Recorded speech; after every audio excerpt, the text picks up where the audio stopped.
గుంటూరులో అంబటి రాంబాబు మీడియా సమావేశం నిర్వహించారు. ఏపీ అంతటా లోకల్ ఎమ్మెల్యే ట్యాక్స్ అమలు, వారి అక్రమ దర్జాలలో వాటాలు పంచుతున్న సీఎం చంద్రబాబు అన్నారు. తాజాగా కడప జిల్లాలో బూడిద కోసం కూటమి ఎమ్మెల్యేలు తన్నులాట, వారిని కట్టడి చేయాల్సిన సీఎం చంద్రబాబు ఏకంగా బూడిద పంచాయతీ పెట్టారని విమర్శించారు. అక్రమార్జనను నిరోధించాల్సింది పోయి సీఎం సెటిల్మెంట్లు చేస్తున్నారన్నారు. ఉచిత ఇసుక పేరుతో దండుకుంటున్న కూటమి ఎమ్మెల్యేలు, మద్యం దుకాణాల్లో వాటాలు ఇవ్వాల్సిందేనని కూటమి ఎమ్మెల్యేలు దౌర్జన్యాలు చేస్తున్నారని వారు హెచ్చరించారు. మా పాలనలో కన్నా ఎక్కువ రేట్లకే మద్యం విక్రయాలు చేస్తున్నారు.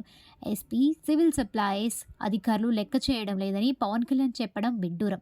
సివిల్ సప్లైస్కు ప్రాతినిధ్యం వహిస్తున్నదని మీ మంత్రి కాదా? అంటే మీ అసమర్థతను అంగీకరిస్తున్నారా అని ప్రశ్నించారు. ఈ రాష్ట్రంలో మైక్ ఓకేనా? ఈ రాష్ట్రంలో వైఎస్ఆర్ కాంగ్రెస్ పార్టీ అధికారం కోల్పోయి కూటమి ప్రభుత్వం అధికారంలోకి వచ్చి ఇంకా 4-5 రోజుల్లో 6 మాసాలు నిండుతుంది. ఈ 6 మాసాల కాలంలో రాష్ట్రంలో జరుగుతున్నటువంటి విషయాలను ఒక్కసారి మనం పరిశీలిస్తే కొన్ని విషయాలు చాలా స్పష్టంగా మనకు అర్థమవుతాయి. అవి ఏమిటాయంటే, కూటమి ఎమ్మెల్యేలు 165 మంది గెలిచారు, 164 మంది. వీరి పరిస్థితి ఎలా ఉందంటే, మంచి అవకాశం మించిన దొరకదు. మంచి సమయం వచ్చింది, ఆదాయ మార్గాలు వెతుక్కుందాం, ధనార్జన చేసుకుందాం,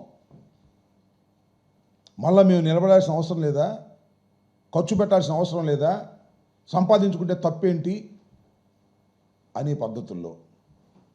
ఈ మాటలు నేను మాట్లాడుతున్న మాటలు కాదు. తెలుగుదేశానికి సంబంధించినటువంటి పత్రికలు రెండిట్లో ఒకటి బహిరంగంగా రాసినటువంటి మాటలు నేను చదువుతా ఉన్నా. అక్రమార్జన కోసం వెంపర్లాడుతున్నారు. ఇసుక, మద్యం ఇలాంటివన్నీ కాంట్రాక్టర్లు, ప్రైవేటు పరిశ్రమల్లో ఉన్నటువంటి విషయాల్లో దోచుకునే కార్యక్రమాలు ఇవన్నీ జరుగుతూ ఉన్నాయి. వీటితో పాటు కూటమిలో ఉన్న సభ్యులే ధనార్జన కోసం ఒకరు పోటీ పడుతున్నారు. కొన్ని చోట్ల తన్నుకుంటున్నారు, కొన్ని చోట్ల బజారుకు వచ్చి కుస్తీలు పడుతుంటే పోలీసులు వెళ్ళి సర్దుతున్నారు. సాక్షాత్తు చంద్రబాబు నాయుడు గారే పంచాయతీలు పెడుతున్నాడు. ఇది ఇవాళ రాష్ట్రంలో ఉన్నటువంటి పరిస్థితి. వాటాల కోసం తాపత్రయపడిపోతున్నారు.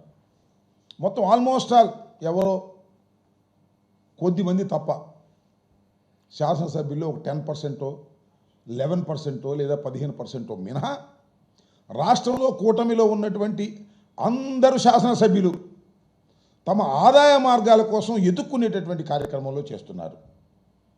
మీరు చూశారు, మద్యం పాలసీ మార్చేశారు చంద్రబాబు నాయుడు గారు.